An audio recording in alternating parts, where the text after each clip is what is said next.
धरती पर इंसान ने जो कुछ भी बनाया है वो मूल रूप से पहले हमारे मन में बना था। वो सब जो आप देखते हैं जो इस धरती पर इंसान ने किया है पहले वो मन में बना था, फिर वो बाहरी दुनिया में बना। इस धरती पर जो अद्भुत चीजें हमने की हैं और इस धरती पर जो भयानक काम हमने किए हैं वे दोनों ही इंसान के मन से आए हैं। तो अगर हमें चिंता है कि संसार में हम क्या बना रहे हैं तो ये बहुत महत्वपूर्ण है कि सबसे पहले हम अपने मन में सही चीजें बनाना सीखें कि हम अपने मन को कैसे रखते हैं। अगर हम अपने मन को अपने तरीके से रखने की शक्ति नहीं रखते तो दुनिया में हम जो बनाते हैं वो भी बहुत संयोग से और उल्टा सीधा होगा। तो अपने मन को अपने तरीके से बनाना ही दुनिया को अपने तरीके से बनाने का आधार है। योग विद्या में एक अद्भुत कहानी है। एक दिन एक आदमी टहलने निकला। वो लंबी सैर के लिए गया। संयोग से अनजाने में वो स्वर्ग में चला गया। सौभाग्य है ना? वो बस टहलते हुए स्वर्ग जा पहुंचा। इस लंबी सैर के बाद वो थोड़ा थक गया था, इसलिए उसने सोचा, अरे मैं थक गया हूं, काश मैं कहीं आराम कर सकता। उसने चारों ओर देखा, वहां एक अच्छा पेड़ था जिसके नीचे बहुत ही गद्देदार घास थी। वो सब इतना अच्छा था कि वो गया और वहीं लेटकर सो गया। कुछ घंटों के बाद वो जागा। अच्छी तरह से आराम मिल चुका था तो उसने सोचा, अरे आराम तो मिल गया पर मैं भूखा हूं, काश मेरे पास खाने के लिए कुछ होता। और उसने उन सभी अच्छी चीजों के बारे में सोचा जिन्हें वो अपने जीवन में खाना चाहता था और तुरंत ही वे सारी चीजें उसके सामने आ गईं। आपको यह समझने की जरूरत है कि वहां की सेवा ही ऐसी है। भूखे लोग सवाल नहीं पूछते। खाना आया और उसने खाया, पेट भर गया। फिर उसने सोचा, अरे मेरा पेट भर गया है, काश मेरे पास पीने के लिए कुछ होता।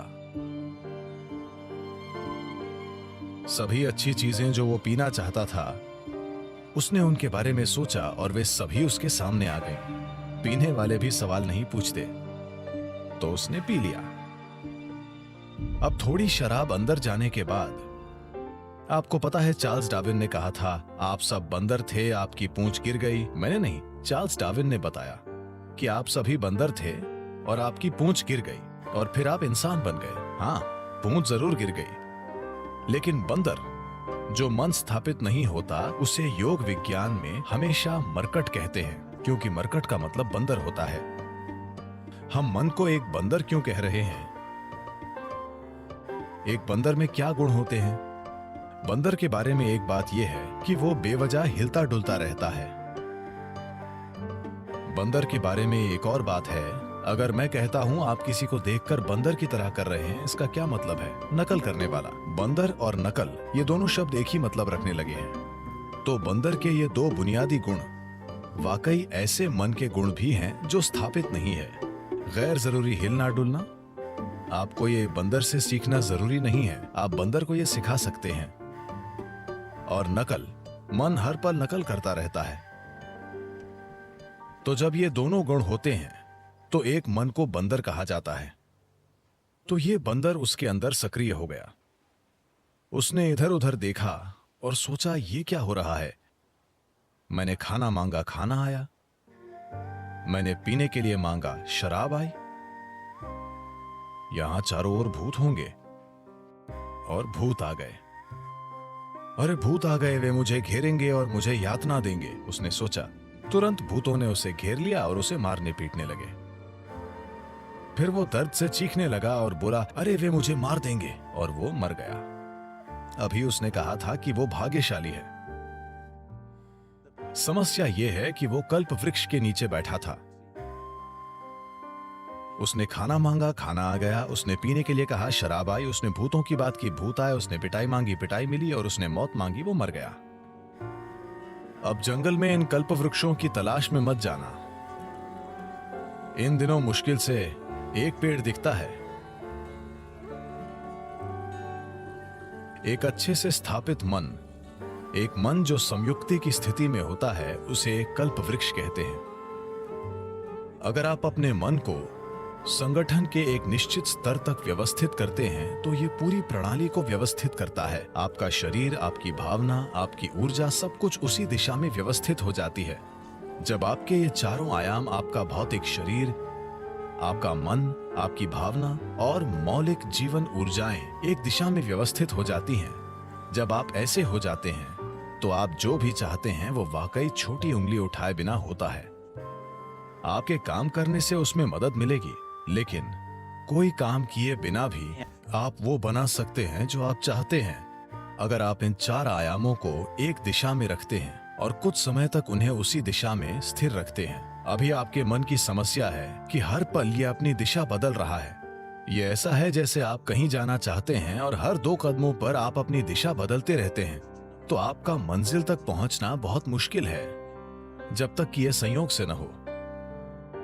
तो अपने मन को व्यवस्थित करना और उससे पूरे सिस्टम को और अपने इन 4 बुनियादी आयामों को एक दिशा में व्यवस्थित करना, अगर आप ऐसा करते हैं तो आप खुद कल्पवृक्ष हैं।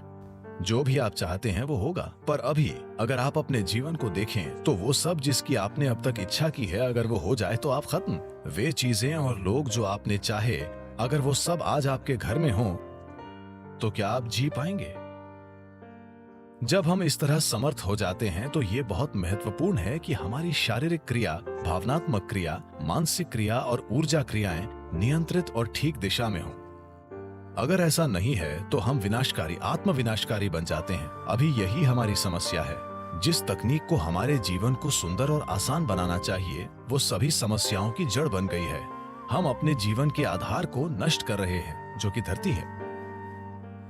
तो जो एक वरदान होना चाहिए था, हमने उसे एक श्राप बना दिया। पिछले 100 वर्षों में हमें आराम और सुविधा के जबरदस्त स्तर मिले हैं जो हमारे जीवन के लिए खतरा भी बन गए हैं, सिर्फ इसलिए कि हम सचेत होकर काम नहीं कर रहे हैं। हम आदतों से मजबूर हैं। तो मन को व्यवस्थित करने का बुनियादी मतलब है चीजों को विवशता से करने के बजाय जागरूक होकर करना। आपने ऐसे लोगों के बारे में सुना होगा जो कुछ मांगते हैं और सभी उम्मीदों से परे वो उनके लिए सच हो जाता है। आमतौर पर ऐसा उनके साथ होता है जो श्रद्धा रखते हैं। मान लीजिए आप घर बनाना चाहते हैं।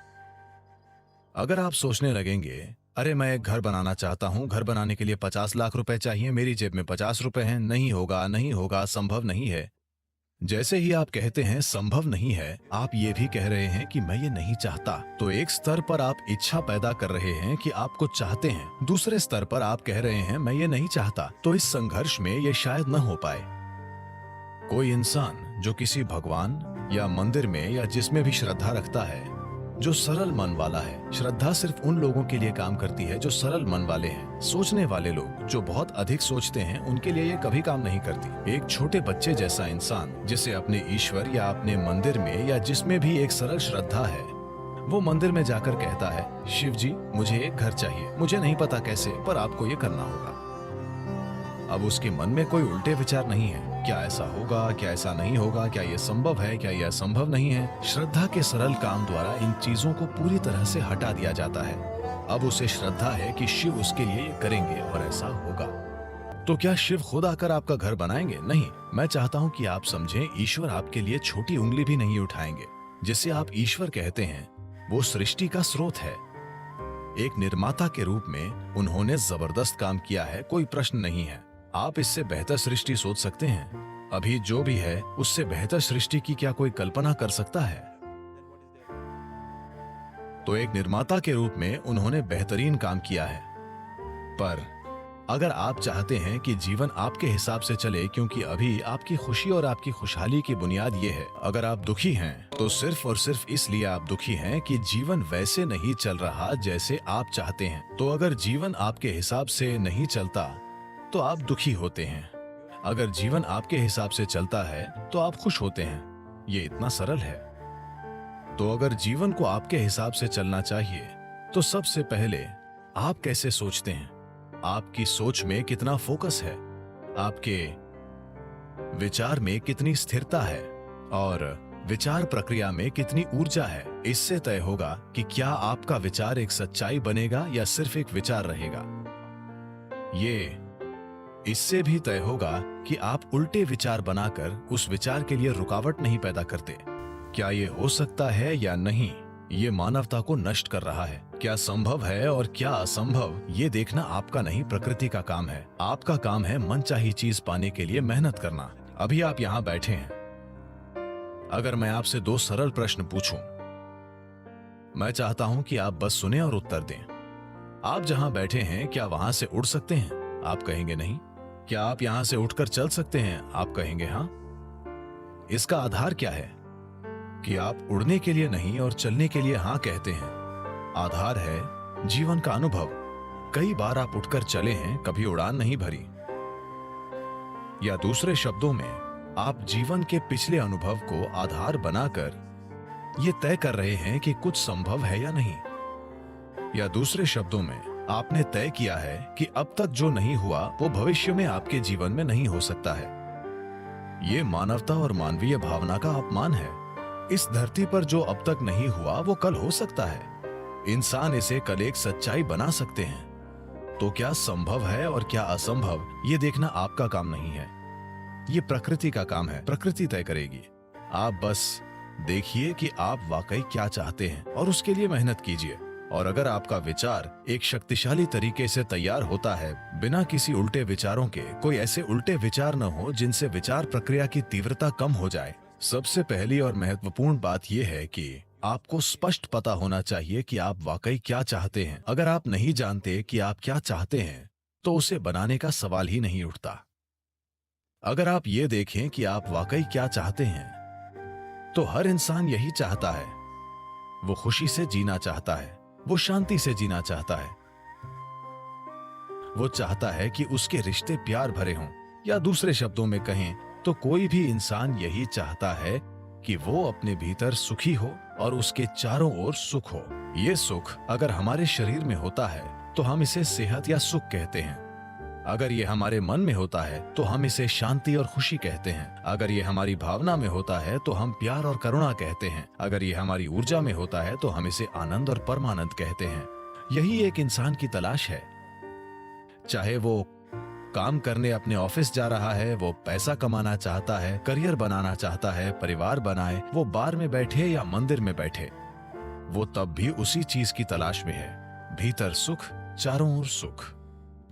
अगर यही हम चाहते हैं तो मुझे लगता है इसे सीधे संबोधित करने और इसे बनाने के लिए खुद को प्रतिबद्ध करने का यही समय है। तो आप खुद को एक शांतिपूर्ण इंसान, आनंदमय इंसान, प्रेम करने वाला इंसान, सभी स्तरों पर एक सुखद इंसान बनाना चाहते हैं। और क्या आप इस तरह की दुनिया भी नहीं चाहते? एक शांतिपूर्ण दुनिया, एक प्रेमपूर्ण दुनिया, एक आनंदमय दुनिया। नहीं नहीं, मुझे हरियाली चाहिए, मुझे भोजन चाहिए। आनंदित दुनिया से हमारा मतलब है कि हम जो भी चाहते थे वो हो गया।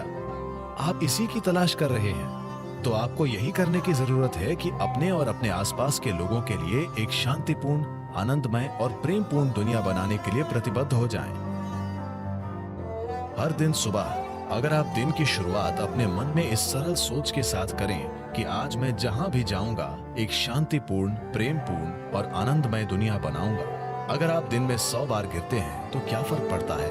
एक प्रतिबद्ध आदमी के लिए विफलता जैसा कुछ नहीं होता। अगर वो 100 बार गिरता है तो 100 सबक सीखने को मिलते हैं। अगर आप खुद को कुछ वाकई अच्छा बनाने के लिए प्रतिबद्ध करते हैं तो आपका मन व्यवस्थित हो जाता है। जब आपका मन व्यवस्थित हो जाता है तो आपकी भावना व्यवस्थित हो जाएगी। भावना का संबंध विचार से है। जब आपका विचार और भावना संगठित हो जाती हैं तो आपकी ऊर्जाएं उसी दिशा में व्यवस्थित हो जाएंगी। जब आपके विचार, भावना और ऊर्जा व्यवस्थित हो जाएंगे तो आपका शरीर व्यवस्थित हो जाएगा।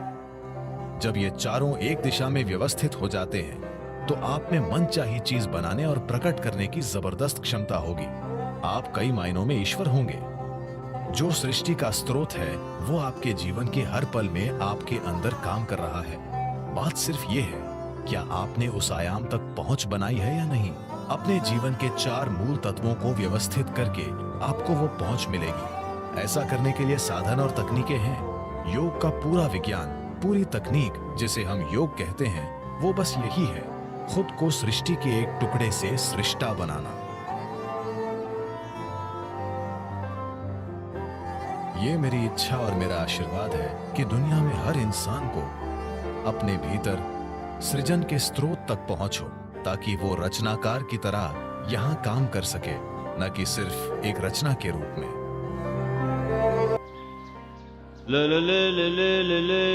Good morning.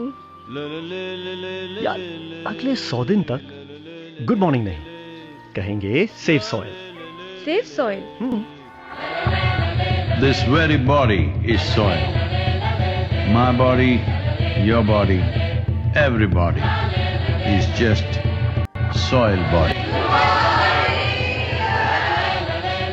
अगले 100 दिन तक no good morning, no good night कहेंगे, सेफ सॉइल।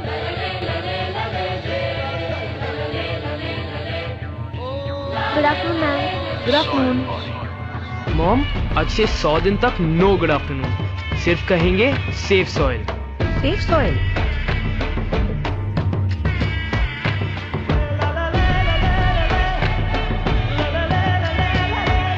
Good afternoon. आज से 100 दिनों तक no good afternoon, no good evening, सिर्फ safe soil. Good night sir. Actually sir, अगले 100 दिन तक no good night, we'll say safe soil. Safe soil. This is a generational responsibility. Save soil. Let's make it happen.